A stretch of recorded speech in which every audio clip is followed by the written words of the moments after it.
चलिए बेटा आज की क्लास कर देते हैं शुरू। तो आपको ये बात क्लियर हो गई कि हमने कल की क्लास में क्या क्या पढ़ा था। ठीक है, अब आगे चलते हैं, क्योंकि मैंने कल अपनी बात को यहां पर आकर खत्म करा था कि accounting is the language of business. ठीक है ना, यही मैंने अपनी बात को लाकर खत्म करा था। और ये आपको बहुत जगह लिखा हुआ मिलेगा, बुक्स में आपको एक डेफिनेशन के तौर पे मिल जाएगा, एक जर्नल सी फ्रेज के फॉर्म में मिल जाएगा। तो यानी कि भैया अकाउंटिंग क्या है? बिजनेस की भाषा, बिजनेस की लैंग्वेज। और बेटे किसी भी लैंग्वेज को सीखने के लिए हमें सबसे पहले सीखनी होती है उस लैंग्वेज की वोकैबुलरी। सही है, मीनिंग्स। सही। अब ऐसा नहीं कि यहाँ पर आपको जैसे इंग्लिश, हिंदी से इंग्लिश सीखने के लिए तो आप बचपन से लेके आज तक सीखते ही आ रहे हैं, इतने सारे वर्ड्स होते हैं, हजारों लाखों वर्ड है, इतनी मोटी मोटी डिक्शनरीज हैं। यहाँ ऐसा नहीं है। यहाँ हम वैसे सारे वर्ड इंग्लिश के ही ऑप्ट करते हैं, लेकिन कुछ वर्ड ऐसे होते हैं जिनका इंग्लिश में हो सकता है मीनिंग कुछ और है और अकाउंट्स में मीनिंग कुछ और है। जिसमें से दो मैंने आपको बता दिए थे। पहला बताया था कैपिटल। कैपिटल का मतलब था मनी और anything invested by the owner of the business in the business. मालिक जो भी पैसे लगाता है उसको हम बोलते हैं कैपिटल। सही है। ड्रॉइंग्स एक वर्ड बताया था, मनी और anything withdraw by the owner of the business from the business for the personal use. Simple personal use के आपने जब, और पता चीजों को कनेक्ट करा करो। अब जब तुम अपनी दुकान पे बैठो कभी और पापा ने किसी चीज के लिए उस कैश बॉक्स में से पैसे निकाले, तुम्हें कुछ करना नहीं है, पापा को ये नहीं कहना पापा ये कर रहे हो आप, तुम अपने आप को समझाना कि पापा ने क्या करी है, ये ड्राइंग क्या करी है।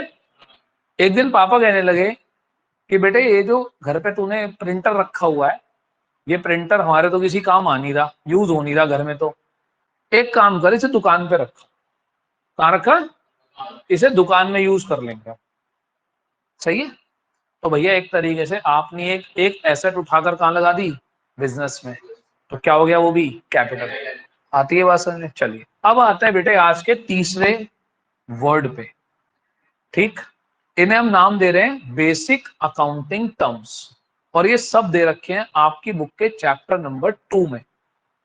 तो यानी कि भैया अभी आप चैप्टर 1 भी पढ़ा रहे हो, 2 भी पढ़ा रहे हो, 3 भी पढ़ा रहे हो। बिल्कुल सही समझे आप। सही है। आज का दिन तीनों चैप्टर से पढ़ाऊंगा। कल बात करूंगा चैप्टर 1 की कि चैप्टर 1 क्या कहता है। ठीक, चैप्टर 1 से लेकर 7 तक के चैप्टर आपकी जो मैंने बुक आपको सजेस्ट करी है उसके अकॉर्डिंग जो 7 चैप्टर्स हैं उसके अंदर थ्योरी ही थ्योरी है। लेकिन मैं अभी आपको 7 चैप्टर की थ्योरी नहीं कराऊंगा। अभी मैं आपको पहला और दूसरा चैप्टर करा के मैं आपको ले जाऊंगा न्यूमेरिकल पोर्शन पे। इस हफ्ते में हम वो 2 चैप्टर कर लेंगे आराम से। ठीक है। और बेटे जितनी थ्योरी मैं लिखवा रहा हूँ वही लिखनी है, बाकी सारी थ्योरी बुक से पढ़नी है। ऐसा नहीं कि मैं आपसे कहूंगा भैया बुक में से इसे छाप छाप के लिख।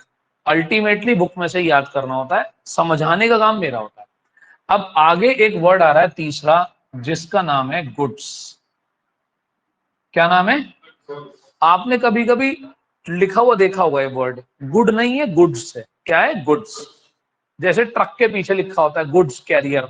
गुड्स कैरियर, कैरी मतलब लेकर जाना, गुड्स मतलब माल, माल ले जाने वाला, गुड्स कैरियर।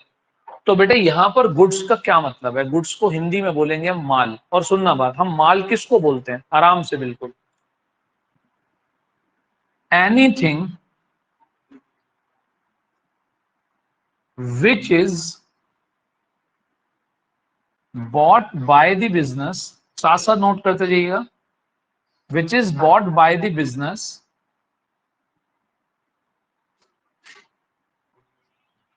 to resale। बेटे नोट करते चलो साथ साथ, anything which is bought by the business to resale। Business ने कुछ भी खरीदा, बिजनेस ने कुछ भी खरीदा, किस लिए खरीदा? बेचने के लिए आगे। तो उसे हमने क्या नाम दिया? उसे हमने नाम दिया किस चीज का? गुड्स का नाम दिया। सही है। अब बेटे छोटी छोटे से एग्जांपल सुनो। जैसे फॉर एग्जांपल जीन्स या शर्ट्स फॉर अ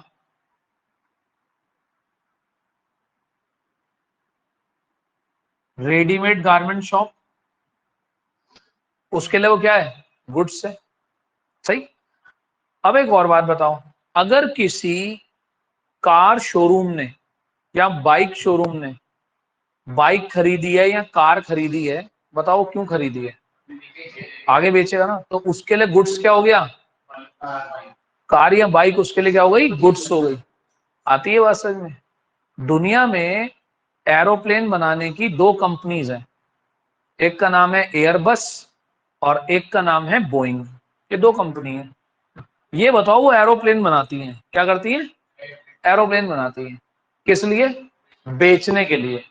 तो उनके लिए एरोप्लेन एरोप्लेन नहीं होता, उनके लिए एरोप्लेन होता है गुड्स। अब ये जो फर्नीचर लग रहा है आपके सामने, ये फर्नीचर हमारे लिए तो फर्नीचर है, लेकिन एक फर्नीचर मर्चेंट के लिए ये फर्नीचर नहीं है, ये माल है। वो ऐसा कहता होगा जब ट्रक आता हुआ, वो ये नहीं कहता होगा कि चल भाई ये आ गया वो आ गया, कहता माल आ गया भाई उतरवाओ जरा, फटाफट से माल उतरवाओ।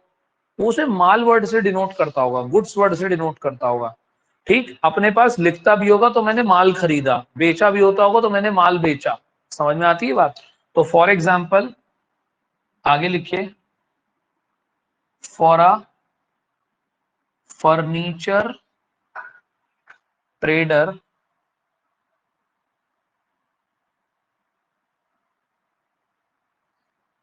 furniture items like chair, table, etc. will be goods। सही है मेरे बेटे। तो जर्नल सेंस में हम इसको क्या कहते हैं, गुड्स कहते हैं। तो गुड्स का मतलब जो भी चीज हम बिजनेस कर रहे हैं, जिस चीज में भी हम बिजनेस कर रहे हैं उसको हम नाम देते हैं गुड्स का। क्लियर। ठीक, अब आगे आइए फोर्थ पॉइंट। फोर्थ पॉइंट है एक वर्ड जिसका नाम है परचेज। बेटे वैसे तो परचेज का मतलब या बाय का मतलब खरीदना होता है। अब सुनना मेरी बात, परचेज खरीदना या बाय करना, खरीदना कहलाता है। सही। जब हम अपनी जर्नल इंग्लिश में यूज करते हैं, मतलब जर्नल इंग्लिश में आप कुछ भी खरीदो आप उसको परचेज कह सकते हो। आप ये भी कह सकते हो मैंने फर्नीचर खरीदा, मैंने मोबाइल खरीदा, मैंने ये खरीद लिया, ट्राइपॉड खरीद लिया, ठीक, मैंने पोडियम खरीद लिया, कुछ भी कह सकते हो आप। परचेज एक कॉमन वर्ड है। मैं ये शर्ट खरीद के लाया हूं, मैंने शर्ट परचेज की है। इंग्लिश में परचेज एक वर्ब है कि हाँ जी मैंने खरीदा है, ठीक है। लेकिन यहां पर परचेज एक टर्म है। परचेज टर्म की तरह यूज होगी, कैसे, आराम से सुनना। व्हेन गुड्स बॉट, जब हम गुड्स खरीदेंगे, it will be called as purchase. अगर हम गुड्स खरीदेंगे तो उसे हम बोलेंगे कि क्या है वो, परचेज। समझ में आती है बात। अगर सपोज करो मैं 10 जीन्स खरीद के ले आया, ठीक, तो मैं इसे बोलूंगा कि क्या है ये, परचेज है। क्या है ये, परचेज। जर्नल मीनिंग तो उसका गुड्स है। जब आपने इस गुड्स को खरीदा तो अपने बिजनेस में इसको क्या बोलोगे, परचेज करिए जी मैंने। मान लो तुम जीन्स खरीद के लाई, यहाँ एक ढेर लगा हुआ है जीन्स का, एक पाइलअप बना हुआ है जीन्स का, 10 जीन्स रखे हैं उसमें। मैंने कहा भाई जीन्स कैसे रख रखी है, कह रहा भाई ये परचेज करिए मैंने। नॉर्मल सेंस में तो उसको गुड्स ही बोलेंगे, नॉर्मल सेंस गुड्स ही, भाई साहब मेरा माल पड़ा है। लेकिन हमारी जब हम उसी गुड्स को खरीद रहे हैं तो वर्ड यूज होगा परचेज। क्या वर्ड यूज होगा, परचेज। जैसे कि मैं आपसे पूछूंगा, मैंने कहा हाँ भाई आज की परचेज कितनी है, मतलब आज तुमने कितने का माल खरीदा। मैं तुमसे बात कर रहा हूं कि तुमने कितने का माल खरीदा। अगर उस माल के अलावा तुमने कुछ और खरीदा, मान लो फर्नीचर खरीदा, स्टेशनरी आइटम खरीदी, उसकी बात नहीं कर रहा मैं। किस चीज की बात कर रहा हूं, जिसमें मेरा बिजनेस है। करेक्ट। तो हम परचेज वर्ड, इंग्लिश में तो परचेज आप कहीं भी लगा सकते हो, लेकिन अकाउंट्स में परचेज वर्ड उसी चीज के लिए यूज होगा जो मेरा गुड्स है। समझ, जिसका मेरा बिजनेस है। समझ में आती है बात? अब अगला वर्ड लिखिए, फिफ्थ, सेल्स। बिल्कुल आराम से, बिल्कुल आसान सी बात। When the goods sold it will be called as sales.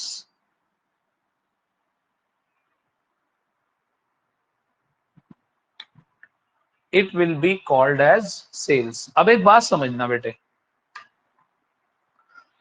पहले मैंने गुड्स बताया, गुड्स का मतलब माल जिसमें हम अपना बिजनेस करते हैं, यानी कि वही वाला माल जब आप खरीद रहे हो, क्या कर रहे हो, खरीद रहे हो, तो उसे हम बोल रहे हैं परचेज। क्या बोल रहे हैं? और अगर वही माल हम बेच रहे हैं तो उसे क्या बोल रहे हैं, सेल्स। अभी आप ये बात सोच कर देखो, दुकान पर जाओ, पापा से पूछ दो, पापा कितने की सेल हो गई, तो आप क्या पूछना चाह रहे हो, आपको किसी ने सिखाया नहीं है लेकिन आपको पता है, आप सेल का मतलब पूछना चाह रहे हो आज कितने का माल बेचा। समझे बात? अगर माल के अलावा कुछ और बेचा है उसको सेल नहीं बोला जाता। समझे बात? एक रेडीमेड गारमेंट्स वाले ने रेडीमेड गारमेंट्स बेचा, वो तो सेल है। पुराना टूटा फूटा फर्नीचर पड़ा था वो बेच दिया, उसे सेल नहीं बोलोगे। समझ में आती है बात? तो यानी कि जर्नल टर्म्स में तो हम उसको गुड्स बोलते हैं, करेक्ट। उसी गुड्स को जब खरीदा जाएगा तो परचेज, और उसी गुड्स को जब बेचा जाएगा तो सेल्स। सही? आती है बात समझ में? पक्का? वही गुड्स परचेज भी है, वही गुड्स सेल भी है। खरीदते हुए वो परचेज है और बेचते हुए वो सेल्स है। क्लियर होती है बात? कोई डाउट यहां तक? पक्का? चलें आगे। और अंशिका क्लियर है यहां तक? हाँ जी। चलो जी, ठीक, कॉपी कर लिए, साथ साथ आगे चलते हैं। हटा दो बेटे इसको।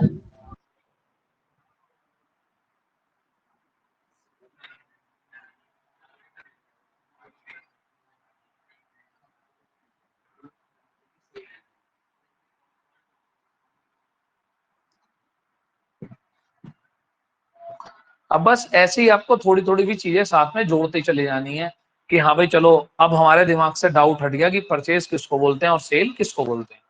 ठीक। अब अगर सपोज करो पापा घर पे बोले भाई आज तो सेल नहीं हुई यार, या कभी आके कहते हैं आज तो सीजन, ना वो किसकी बात कर रहे हैं, माल बेचने की। जिस चीज में उनका बिजनेस है उसी गुड्स को बेचने की वो बात कर रहे हैं। सही है? कुछ लोग ऐसे सोच लेते हैं गलत, जब तक आपको पता नहीं था आप सोच लेते हो सेल का मतलब होता है आज पापा ने कितने पैसे इकट्ठे करे। वो सेल नहीं होता। सेल वो होता है जितने का उन्होंने माल बेचा, चाहे उन्होंने माल नगद बेचा चाहे उन्होंने माल उधार बेचा, लेकिन वो सेल कहलाता है अगर आपने माल बेच दिया। क्लियर? अच्छा जी, अब आते हैं, कितनी टर्म्स हो गई हमारी, 5। अब आइए सिक्स्थ टर्म पे। अब आइए सिक्स्थ टर्म। सिक्स्थ टर्म बड़ी अच्छी है, देखने में बड़ी अच्छी लगती है, बोलने में बड़ी अच्छी लगती है। इसको लिखा तो जाता है डेप्टर्स, देख रहे हैं आप, DBTORS, डेप्टर्स, लेकिन उसको प्रोनाउंस किया जाता है डेटर्स। क्या प्रोनाउंस करते हैं, डेटर्स। बी साइलेंट हो जाता है, डेटर्स। ठीक है। अच्छा एक बात बताओ, आप क्या बिजनेस में हमेशा गुड्स जो हम बेचते हैं, जो हम सेल करते हैं, क्या वो हमेशा सारी कैश में ही होती है, उधार में भी तो हो सकती है। तो बिल्कुल सिंपल बात, जिन्हें हम उधार में गुड्स बेचते हैं, यानी कि मेरे उधार वाले कस्टमर, उनको हम बोलते हैं डेटर्स। क्या बोलते हैं, डेटर्स बोलते हैं। क्या बोलते हैं, डेटर्स बोलते हैं। तो डेटर्स का मतलब होता है to whom goods sold on credit. बेटे यहां पर क्रेडिट का मतलब है उधार। जब भी वर्ड यूज होगा ऑन क्रेडिट, ऑन क्रेडिट का मतलब होगा उधार। ठीक। तो यानी कि जिन लोगों को भी मैं उधार में गुड्स बेच रहा हूं, उन लोगों को मैं एक साथ क्या बोलूंगा, डेटर्स बोलूंगा कि भाई साहब ये मेरा कौन है, मेरा डेटर है। हिंदी में इसको बोला जाता है देनदार। क्या बोलते हैं? मेरी एक और बात समझना, मैं आपको कभी कभी इंग्लिश पढ़ाते पढ़ाते बीच में हिंदी के भी वर्ड्स यूज करूंगा। सही है? उसमें ही मत कहना हिंदी पढ़ा रहे हैं बेटा, हिंदी के वर्ड पढ़ा रहे हैं, अजीब अजीब से वर्ड पढ़ा रहे हैं। मेरे भैया एक बात बताना बड़ी ईमानदारी वाली, क्या इन फ्यूचर जाके व्यापार उन्हीं के साथ करोगे जिनको अंग्रेजी आती होगी? ऐसे ऐसे ठेठ गवार लोग पल्ले पड़ेंगे जो पता नहीं क्या बोलेंगे, कौन सी भाषा बोलेंगे, तो तुम्हें उनके लेवल पर आकर समझना पड़ेगा। तुम ये मत कहना ओहो no I don't only know debtor, मैं तो जी भाई साहब डेटर जानता हूँ बस, और मुझे कुछ नहीं पता। समझ में आ रही है बात? ऐसे वाले काम थोड़ी चलेंगे भैया। जब दुकान पे बैठोगे पता नहीं कौन कौन सा कस्टमर आएगा, ऐसा नहीं कह सकते आप उसे मुझे अच्छा ये ऐसा होता है। सब आना चाहिए, हिंदी इंग्लिश सब पता होनी चाहिए भाई इसको क्या कहते हैं। कल को आगे वो कुछ वर्ड यूज कर देगा, तुम कहोगे जी मुझे तो पता नहीं है क्या होता है, अगर कैसा पागल दुकानदार है, इसे पता ही नहीं है कुछ भी। समझ में आ रही है? बेटे जिस जगह हम रह रहे होते हैं बिजनेस और उसकी टर्मिनोलॉजी उसके हिसाब से भी हमें सीखनी चाहिए। सही। बहुत सी ऐसे वर्ड्स हैं जो बिजनेस में पापा दुकान पे यूज करते होंगे लेकिन किताबों में कहीं नहीं लिखे, वो भी सीखने पड़ते हैं। समझे बात? देखे जी, तो डेटर्स क्लियर हो गया। To whom goods sold on credit, जिनको हमने उधार में गुड्स बेचा उनको हम बोलते हैं डेटर्स। क्लियर? हिंदी में इसको बोलते हैं देनदार, जो हमें पैसे देगा, जो हमें पैसे देगा। या इसको ऐसे भी लिख लो एक, कस्टमर्स ऑन क्रेडिट, यानी कि उधार वाले कस्टमर। कस्टमर्स ऑन क्रेडिट, जो कस्टमर हमसे उधार में माल लेके जाता है उसको हम बोलते हैं डेटर। बेटे सब चीजें समझने की है। ठीक। 7 पॉइंट, इसी का एक छोटा भाई होता है जिसका नाम होता है क्रेडिटर्स। क्या नाम होता है? ठीक, क्रेडिटर्स। ठीक। अब समझो, from home goods bought on credit. ठीक। From home goods bought on credit, जिनसे हमने गुड्स क्रेडिट में खरीदा। सही है? यानी कि आप ये कह सकते हो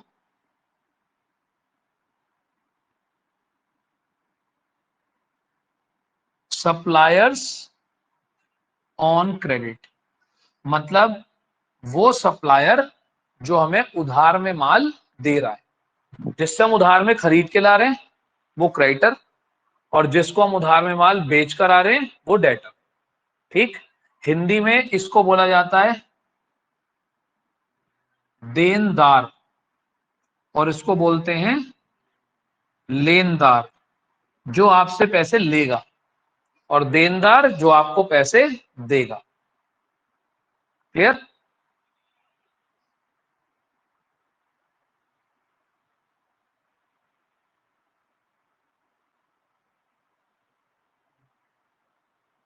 ठीक है बेटा,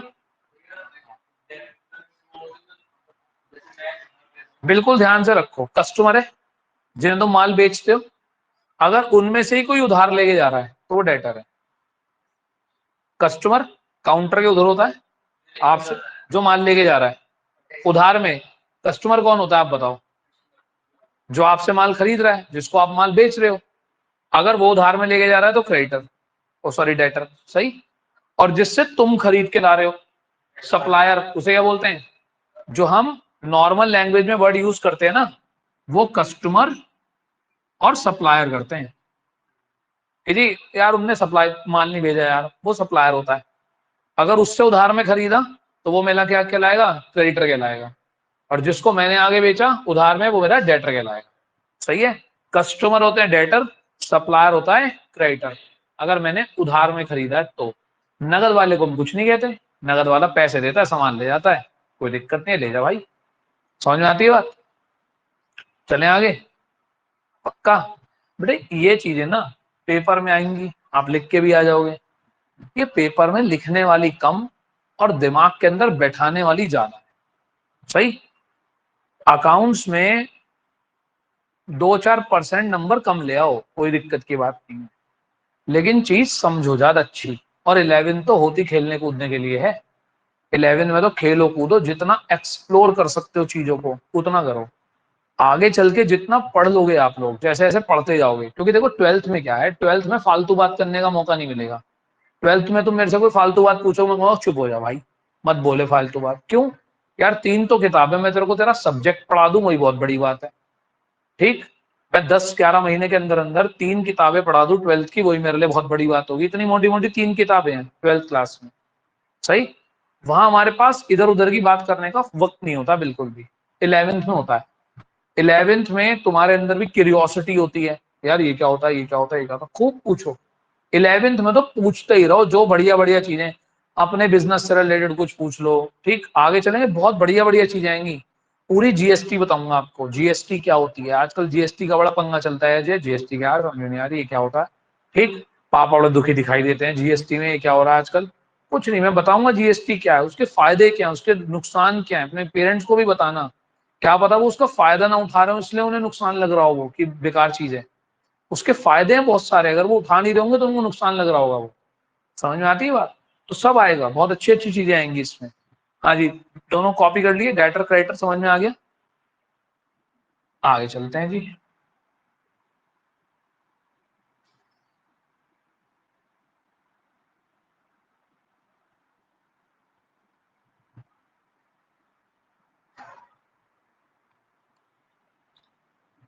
कितने हुए?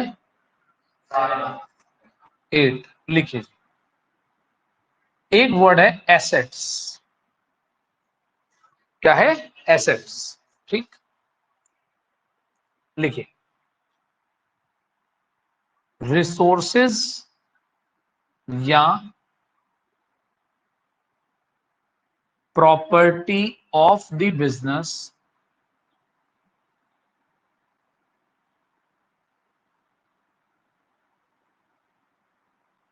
which helps in earning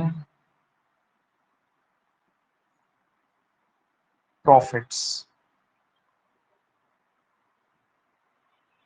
Resources या property of the business which helps in earning profits. ठीक, बेटे बिल्कुल आसान सी बात। जो भी तुम्हारी प्रॉपर्टी है, अभी ये वाला जो पॉइंट है एसेट्स वाला, जब हम सेकंड चैप्टर पढ़ेंगे तो सेकंड चैप्टर में अराउंड ऐसे ऐसे 40 वर्ड्स हैं। कितने वर्ड्स हैं? 40 वर्ड्स हैं। बेसिक अकाउंटिंग टर्म्स के 40 वर्ड्स हैं, सही है। जब हम वो 40 वर्ड्स पढ़ेंगे तो मैं आपको इसका बाइफर्केशन भी बताऊंगा कि एसेट कितने टाइप की होती हैं, कौन सी एसेट को क्या कहते हैं। अभी फिलहाल की बात बस ये समझेंगे कि एसेट्स क्या होती है। एसेट होती है हमारे बिजनेस की प्रॉपर्टी। अब जिसे आप अपने बिजनेस की प्रॉपर्टी कह सकते हो, वो एसेट है। अब एसेट हमारी मदद करती है प्रॉफिट कमाने में। क्या कमाने में? प्रॉफिट कमाने में, सेल बढ़ाने में, वो हमारी हेल्प करती है। आप सोचो कि इस रूम में जो भी आपको दिखाई दे रहा है, ये सब क्या है? मेरे बिजनेस की प्रॉपर्टी है, एसेट्स है। कोई भी चीज, क्योंकि हर चीज डायरेक्टली या इनडायरेक्टली क्या कमाने में हेल्प कर रही है? प्रॉफिट। सर्विस देने में मेरी मदद कर रही है। भाई मैं आपको कोई गुड्स तो बेच नहीं रहा, मैं तो आपको दे रहा हूं एक सर्विस, तो उस सर्विस को देने में हेल्प कर रही है। करेक्ट। तो अब आप सोच कर देखो, किसी बिजनेस में अपने अपनी दुकान इमेजिन करो। मेरी दुकान में तो जी काउंटर भी लगा हुआ है, मेरी दुकान में तो जी ड्रॉर्स भी लगी हुई हैं, अलमीरा भी लगा हुआ है, और मेरे पापा ने तो ना गुड्स सप्लाई करने के लिए ना टेम्पू भी खरीद रखा है। तो भैया वो सब क्या है? तुम्हारी प्रॉपर्टीज हैं, तुम्हारी एसेट्स हैं। जिस बिल्डिंग में तुम्हारा काम चल रहा है, जिसमें तुम्हारी दुकान है, अगर वो बिल्डिंग तुम्हारी है, वो भी क्या है? तुम्हारी एसेट्स है। तुम्हारे बैंक में पैसे रखे हैं, वो भी तुम्हारी एसेट है। ठीक है, जो भी तुम्हारी प्रॉपर्टी है, जिसपे तुम्हारा हक है, वो सब क्या है? तुम्हारी एसेट। आगे चल के हम एसेट का क्लासिफिकेशन भी देखेंगे कि एसेट को किस तरीके से बांटा जाता है, जब हम चैप्टर 2 पढ़ेंगे। हाँ, कैश भी हमारी है, बैंक बैलेंस भी हमारी प्रॉपर्टी है। करेक्ट, क्योंकि उस पर हमारा राइट है। सही है, क्लियर होती है बात। अगर मेरे गोडाउन में गुड्स पड़ा है, वो भी मेरी एसेट है। तो चलो थोड़े से एग्जांपल लिख लेते हैं। For example building, machine, stock, furniture, cash, bank balance etcetera. बेटे मैं दोबारा आपको ये बात बता रहा हूँ कि इस एसेट को हम और पढ़ेंगे अच्छे से जब हम चैप्टर 2 पे आएंगे। अभी तो पता है ये मैं आपको वर्ड केवल इससे लिखवा रहा हूँ क्योंकि जब मैं आपको चैप्टर 1 पढ़ाऊंगा ना या चैप्टर 2 पढ़ाऊंगा तो ये बेसिक वर्ड है, अगर ये पहले से आते नहीं होंगे आपको कुछ भी समझ में नहीं आएगा। ठीक, उसके बाद 9th, इसे हम बोलते हैं liabilities.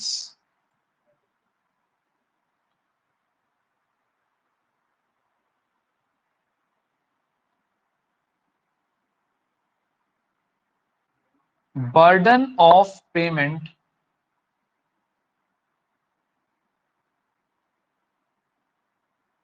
On the business. Business के ऊपर पेमेंट करने का बर्डन, उसे हम क्या बोलते हैं? लाइबिलिटीज बोलते हैं। ठीक है, जैसे कि फॉर एग्जांपल, अच्छा मैंने अभी एक वर्ड यूज करा था क्रेडिटर्स, यूज करा था। क्रेडिटर्स का मतलब वो लोग जिनसे मैंने उधार में माल खरीदा था। अगर मैं किसी से उधार में माल खरीद लेता हूं मेरे सिर पे बर्डन नहीं आ जाता? क्या आ जाता है? बर्डन आ जाता है कि भाई साहब पैसे देने पड़ेंगे इसके। तो जो भी तुम्हारे सिर पे क्या है, बर्डन है, that will be called as a liability. उसको बोलते हैं लाइबिलिटी बोलते हैं उसको। बिजनेस के लिए हम ऑनर की बात ही नहीं कर रहे, बल्कि मैं आपको जब चैप्टर 2 पढ़ाऊंगा तो बताऊंगा कि मालिक ने जो पैसा लगा रखा होता है उसको भी लाइबिलिटी बोलते हैं, उसको इंटरनल लाइबिलिटी बोलते हैं। आगे चल के ये दो पार्ट में डिवाइड हो जाएगा, external liability, internal liability. Business ने जो पैसे बाहर वालों के देने हैं वो एक्सटर्नल लाइबिलिटी, और जो अपने ही मालिक के देने हैं वो इंटरनल लाइबिलिटी। करेक्ट, वो एक अलग बात है, वो हम नंबर लेने के लिए पढ़ेंगे, ये हम अभी फिलहाल सीखने के लिए पढ़ रहे हैं। क्योंकि बेटे जो बुक्स की डेफिनेशंस होती है ना वो कभी याद नहीं रह सकती, याद रह सकता है एक एक छोटा छोटा सेंटेंस जो मैं यहाँ लिखवा रहा हूँ। बुक की लंबी चौड़ी डेफिनेशंस कभी नहीं याद रह सकती आपको इन चीजों से रिलेटेड। आप सिंपल, कोई पूछ ले जी लाइबिलिटी क्या है, आप कहोगे भाई साहब 2 मिनट बस एक बार किताब से रिवाइज कर लूं फिर बताऊंगा। ऐसे होता है कोई? सिंपल समझ में आना चाहिए। क्या समझ में आया कि लाइबिलिटी क्या होती है? हमारे सिर पे जो भी बर्डन होता है, हमारे मतलब बिजनेस के, हमारे मतलब बिजनेस के। लिखा है मैंने ऑन दी बिजनेस, मालिक ने लिखा, अकाउंटेंट ने लिखा, बिजनेस लिखा है। तो क्रेडिटर्स हो सकते हैं, मान लो बिजनेस ने बैंक से लोन ले रखा है, बैंक लोन हो सकता है। Expense due but not paid, घर पे कोई बिल आ गया, मान लो इलेक्ट्रिसिटी का बिल आ गया, डेट आ गई उसके पे करने की, अभी दी नहीं, बर्डन है ना सिर पे, क्या है वो? लाइबिलिटी है। सही है बेटा, लिखिए आगे फटाफट से।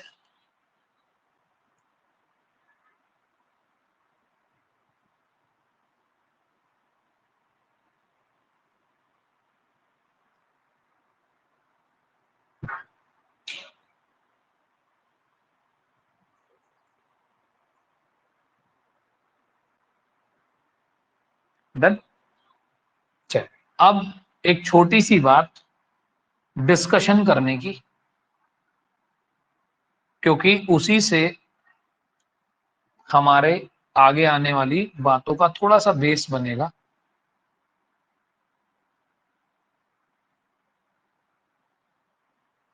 देखिए जी, अब 9 टर्म्स आपने लिख लिया, अब कुछ और लिखना, मतलब 9, अब आगे नंबर मत डालना, 10 11 मत डालना। ठीक, जो चीज समझा रहा हूं उसको समझना बड़ा जरूरी है।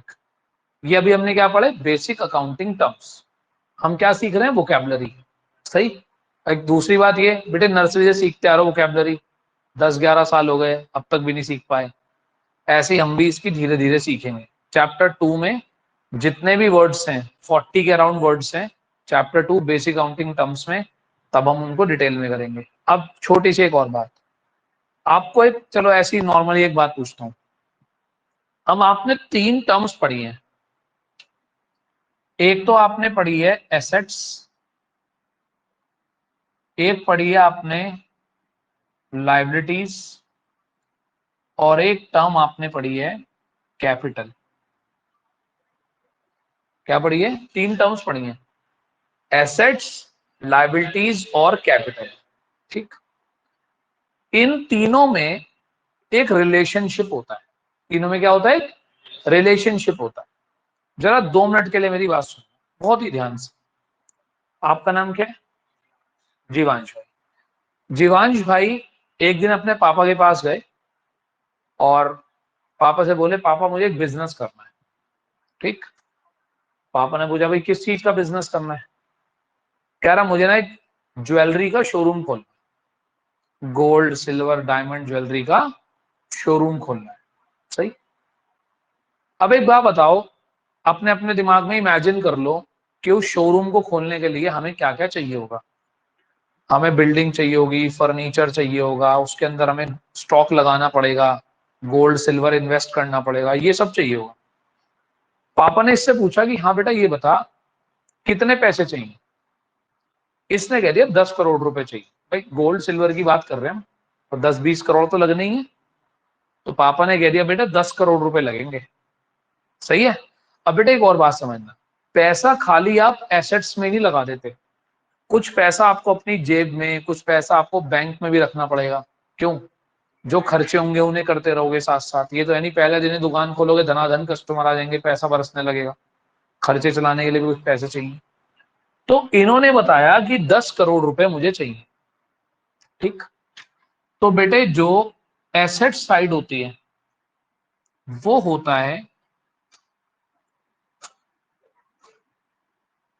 रिक्वायरमेंट या एप्लीकेशन।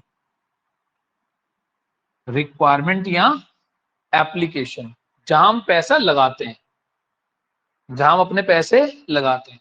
ठीक, अब इसमें से जीवांश को अपने पास से, कैपिटल मतलब जो मालिक जो पैसा लगाता है, 7 करोड़ रुपए इसने अपने पास से अरेंज कर लिए। करेक्ट, उसे क्या बोलेंगे हम? कैपिटल। और जो 7 करोड़ के अलावा जो 3 करोड़ बचे इसने बैंक से उधार ले लिया, दोस्तों से उधार ले लिया। करेक्ट, तो वो हो गई लायबिलिटी। जो इधर वाली साइड होती है हमारी, जो इधर वाली साइड होती है इसको बोलते हैं सोर्सेज। क्या बोलते हैं? सोर्सेज। सोर्स, पैसा कहां से आएगा? या तो मेरे पास होगा या मैं उधार लूंगा, और कहां से आएगा? वो तीसरा सोर्स ही नहीं होता। भाई यहाँ तो मेरे पास अपना पैसा होगा, नहीं होगा तो मैं किसी से उधार लूंगा। दो ही सोर्स हो सकते हैं, तीसरा कोई सोर्स ही नहीं है। करेक्ट। अब जो पैसा मैं लूंगा वो मैं बिजनेस में लगा दूंगा। तो इसकी आपस की एक रिलेशनशिप होती है, assets equals to liability plus capital. Assets equals to liabilities plus capital. Correct. इसको बेसिक इक्वेशन भी बोलते हैं। क्या बोलते हैं? Basic equation of the business. ठीक, इसको हम बोलते हैं बेसिक इक्वेशन। ठीक है, या इसको अकाउंटिंग इक्वेशन भी बोलते हैं। क्या बोलते हैं? Accounting equation. ठीक है बेटा, यही बात समझ में। और एक और बात, जो लायबिलिटी है इस इक्वेशन में, जो लायबिलिटी है यहां पर, इसका मतलब है एक्सटर्नल लायबिलिटी। मतलब जो पैसा मैंने बाहर वालों से लिया, जो पैसा मैंने अपने पास से लिया, उसके लिए वर्ड यूज होता है इंटरनल लायबिलिटी। क्या वर्ड यूज होता है? Internal liability. तो अगर मेरे से कोई पूछे, मैं ऐसा कह सकता हूँ भाई साहब एसेट इक्वल टू लायबिलिटी, लेकिन लायबिलिटी में ध्यान रखना कौन कौन सी, इंटरनल और एक्सटर्नल लायबिलिटी। ऐसे भी कह सकते हो asset equal to external liability plus internal liability. Internal liability will be called as capital. Capital मतलब जो पैसा मालिक खुद लगाता है, लायबिलिटी जो किसी दूसरे से उठाकर बिजनेस में लगाता है। सही है। और लगता कहीं ना कहीं बिजनेस की एसेट्स में ही है वो पैसा। भाई आप बिल्डिंग खरीदोगे, फर्नीचर खरीदोगे, कुछ भी नहीं खरीदोगे, स्टॉक खरीदोगे, और भी कुछ नहीं खरीदोगे तो जेब में पड़ा रहेगा, और भी कुछ नहीं करोगे तो बैंक में पड़ा रहेगा, रहेगा तो आपके पास ही। करेक्ट। तो ये हमारी बेसिक अकाउंटिंग इक्वेशन होती है। कॉपी कर लीजिए आराम से।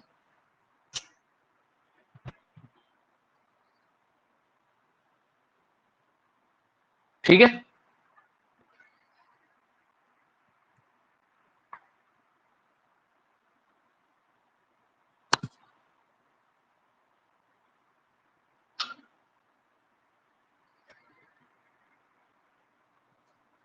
डन, क्लियर होती है यहाँ तक की बात। अब बेटे थोड़ा सा आपको, जैसे आज मैंने कल वाली क्लास रिव्यू कराई थी आपको, ठीक है, कल भी करा दूंगा एक बार, लेकिन आप घर से पढ़कर आना ज्यादा अच्छा है, सारे टर्म्स एक बार आप घर से पढ़कर आना कल, ठीक है। और उसके अलावा कल हम क्या शुरू करेंगे, आप लोगों ने एक वर्ड बहुत सुने होंगे, दो वर्ड्स बहुत सुने होंगे, एक वर्ड होता है डेबिट और एक वर्ड होता है क्रेडिट। अकाउंट्स के ये दो वर्ड्स हैं, डेबिट क्रेडिट, ठीक। अभी क्या कर रहा हूं मैं, आपके दिमाग में कल वाली क्लास का एक फाउंडेशन डाल रहा हूं कि कल हम क्या करेंगे। कल हम बात करेंगे डेबिट और क्रेडिट की, सही। डेबिट क्रेडिट क्या होता है जी, बिल्कुल ऐसे मानकर चलना बेटे जैसे कि मैथमेटिक्स में प्लस और माइनस होते हैं, ऐसे यहाँ पर डेबिट और क्रेडिट होते हैं, ठीक। लेकिन यहाँ पर उनका जो सेंस है वो बदलता रहता है बार बार। मतलब डेबिट कभी तो प्लस होता है, कभी माइनस होता है, क्रेडिट कभी प्लस होता है, कभी माइनस होता है, उसकी बात हम कल करेंगे। आपको मेरी एक छोटी सी बात याद आएगी, दोबारा बोल देता हूँ। Accounting is the language of business, और लैंग्वेज के लिए दो चीज चाहिए, वोकैबुलरी और रूल्स। वोकैबुलरी और, ठीक। अब कल मैं आपको इसी चीज पर लेकर आऊंगा, थोड़ी सी वोकैबुलरी मैंने आपको करा दी, कल हम रूल्स करेंगे, उन रूल्स को कराकर मैं रोक दूंगा, वो रूल्स आप आराम से याद करेंगे अच्छे से, बिल्कुल बढ़िया करके समझेंगे उनको, करेक्ट। उसके बाद मैं आपको परसों वाली क्लास में लेकर आऊंगा आपकी बुक के फर्स्ट चैप्टर पे, फिर आप देखना आपको फर्स्ट चैप्टर पढ़ना कितना आसान लगेगा, सही है। फर्स्ट चैप्टर करेंगे, फिर सेकंड चैप्टर पे आएंगे, दो चैप्टर करने के बाद हम न्यूमेरिकल पोर्शन पे आएंगे, जो कि मैंने आपको बोला था कि हमारा एक चैप्टर होता है जर्नल। क्या होता है, जर्नल नाम का एक चैप्टर होता है। दूसरी बात, हर बच्चा एक कोशिश करना, एक नोटबुक बनाना, नोटबुक, मैं ये नहीं कह रहा मेरी ट्यूशन की बनाना, स्कूल की बना लो, ईमानदारी से बनाना लेकिन, ठीक है। जो आपको सही से लिखना उसके अंदर लिखना, उसके अंदर फॉर्मेलिटी मत करना कि हाँ भाई दिखाने के लिए नोटबुक बना ली। वैसे बड़ी क्लासेस का तरीका यही होता है, आप अपनी बुक के अंदर पढ़े जितना पढ़ना है, बुक को अच्छे से। बेटे पेंसिल नाम की एक चीज आती है, वो साथ में रखा करो, हाइलाइटर रखा करो, तो नोट्स वगैरह ज्यादा इधर उधर लिखने की जरूरत नहीं पड़ेगी, बाद में आपको सब कुछ बुक से ही मिल जाएगा। जितना हम स्टडी को सिंपल रखते हैं, स्टडीज उतनी इफेक्टिव होती है, करेक्ट। आप कुछ मत करो, आप चैप्टर पढ़ो, और चैप्टर के पीछे जो क्वेश्चन आंसर्स होते हैं, आप वो क्वेश्चन आंसर्स करो मेरे साथ साथ, सॉल्व भी होते हैं, अनसॉल्व भी होते हैं। और जैसे जैसे एक एक चैप्टर खत्म होता रहे, उस पूरे चैप्टर को खत्म करके उसका हम टेस्ट लेते रहेंगे। तो पढ़ने का सबसे सिंपल तरीका, किताब से पढ़ो, अच्छे से बढ़िया करके पढ़ो, और फिर उसका टेस्ट दे दो, बेस्ट तरीका है। ज्यादा चीजों को उलझाने की जरूरत नहीं होती। जब हमारा कोर्स कंप्लीट हो जाता है, तो कोर्स कंप्लीट होने के बाद हर एक चैप्टर के बाद अभी मैं जो टेस्ट पेपर दूंगा, उसी को आप एक वर्कशीट की तरह एज्यूम कर लेना कि भैया ने हमें क्या दी है, वर्कशीट दी है। अपना पूरा कंसंट्रेशन अपनी बुक पे रखना है आपको, कि हमें अपनी बुक पढ़नी है अच्छे से, बस इधर उधर की आलतू फालतू कोई चीज नहीं पढ़नी, केवल क्या पढ़नी है, बुक पढ़नी। समझ में आती है बात, ठीक है जी भाई, डन है यहाँ तक की बात। कल वाली क्लास जो आपकी स्किप हुई है, जिसकी भी स्किप हुई होगी, वो पहले देख लेगा उसको आराम से, ठीक है। अब समझा तो मैंने आज दिया ही था, और जो कल की क्लास का रिव्यू था, शुरू के 10 मिनट दिया था, वो लाइव क्लास में रिकॉर्ड नहीं हुआ होगा। आज की क्लास लाइव क्लास में उतनी ही रिकॉर्ड हुई होगी जितना आज का लेक्चर था, कल वाली रिकॉर्ड नहीं हुई होगी, ठीक है जी। कल जो पढ़ाया था, जो शुरू में आगे 15 मिनट जो रिवाइज कराया, वो रिकॉर्डेड क्लास में, आज की रिकॉर्डेड क्लास में नहीं होगा। क्लियर है भाई, डन है एकदम सबको, ठीक है भाई, कल पढ़ कर आना, ठीक है। थैंक यू, आज के लिए इतना ही रखते हैं। और इको बीएसटी वाला बैच हम मंडे से करेंगे स्टार्ट। अंशिका क्लियर है बेटा? हाँ जी। ओके।